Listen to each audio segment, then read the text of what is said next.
Hey guys, welcome back. If you're new here, my name is Srish and thank you for joining us today.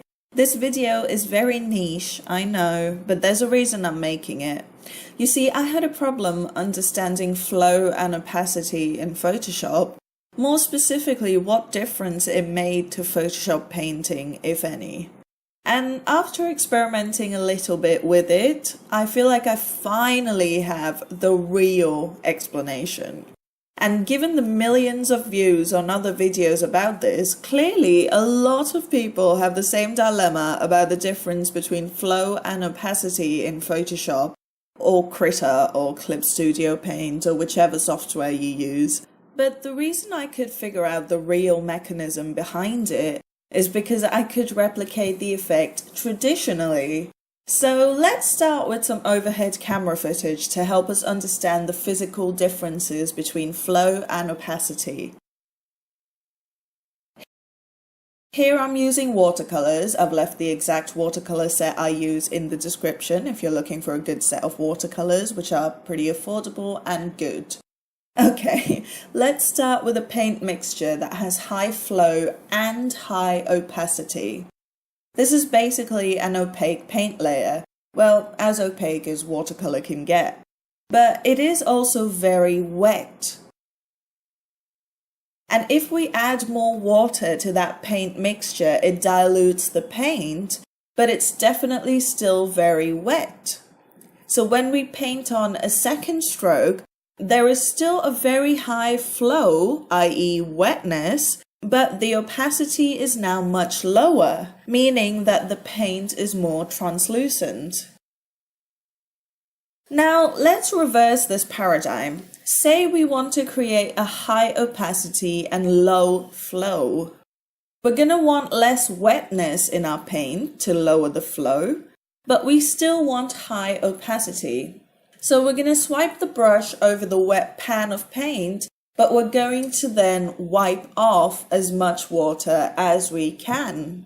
And when we now make a paint stroke, you still see a lot of pigment, almost as much as the first stroke we made, but you also see a lot of brush texture.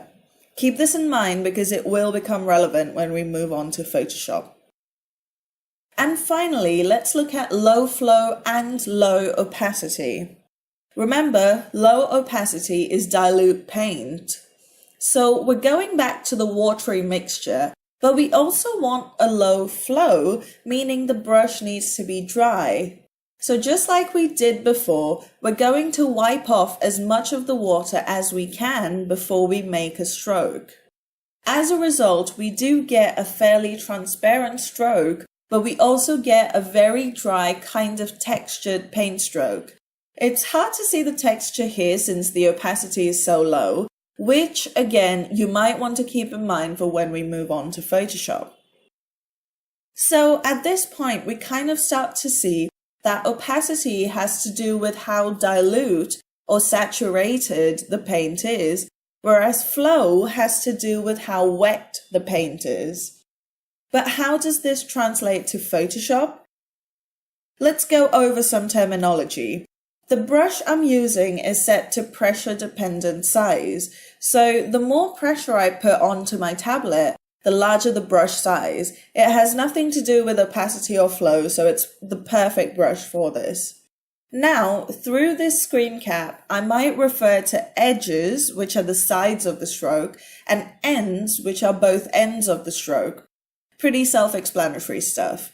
You can fiddle with opacity and flow in the brush control options, which in my layout are right there where the arrows are pointing. So let's begin with 100% opacity and 100% flow. Remember, this means that the paint will be highly concentrated or opaque and will be very wet or have a high flow. This is how most Sharpies work. Next, let's keep the flow the same at 100%, but lower the opacity to 50%. Again, the paint is still very wet, but it is now more transparent. So you still get a smooth stroke. Here's the watercolor version to remind you, But as you can see, the more you layer the paint on, the more opaque it gets. Strokes are still smooth, but they can build up nicely. Now, let's have both the opacity and the flow at 50%. Remember, the paint will be transparent here as well, but now the brush is half dry. Low flow means the brush is less wet, right? And remember how I told you to keep in mind that you can see more brush texture when the brush is dry? Well, here's why I asked you to keep that in mind. As you can see, the brush stroke almost looks like you stamped the brush on a whole bunch of times in a row. In other words, though the brush stroke is translucent, you can see the individual stamps of the brush tip shape. In other words, you're seeing the digital equivalent of brush texture. So now let's keep that flow at 50%, but turn up the opacity all the way to 100. Again, because the brush is 50% wet and 50% dry, you're still going to see that brush texture like we saw on the last one. But this time, notice how, even though the opacity is set to 100%, the paint still seems translucent. That's because we don't have a perfectly smooth brush stroke. A great way to visualize this is through ketchup. Stay with me. If you have a bottle filled with ketchup and you squeeze it, you'll get a perfectly smooth flow of thick ketchup. But if the bottle is old, fairly empty, and the ketchup has dried out, you'll get those funny fart noises and just a little specks of ketchup. It's still dense, as in opaque, but it's very dry. The ketchup comes out in uneven chunks of all sizes, rather than flowing out like a smooth tomato river. So just to quickly recap, let's break down opacity and flow into two basic concepts. Opacity is the degree of transparency of your paint. You can guess the degree of opacity by asking the question, how dilute is my paint? Or how much water is in it? How transparent is my paint?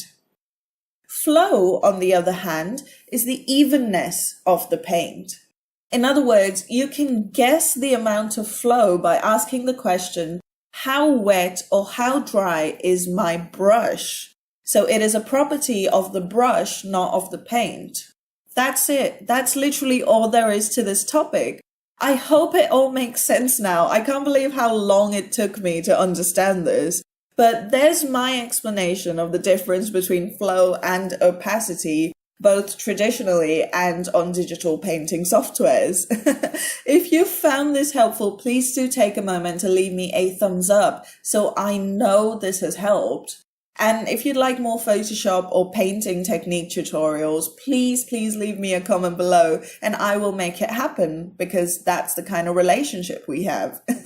And as is my obligation to ask you, if you're new here and you like my stuff, please take a second to hit that subscribe button and turn on notifications so you don't miss out the next one. It's free and I promise you it is worth your time. Alrighty, you guys, I hope this was a fun exploration for you. It definitely was for me. As always, thank you so much for spending some time with me today. You know I love spending time with you, and I'll see you on the next one. Bye.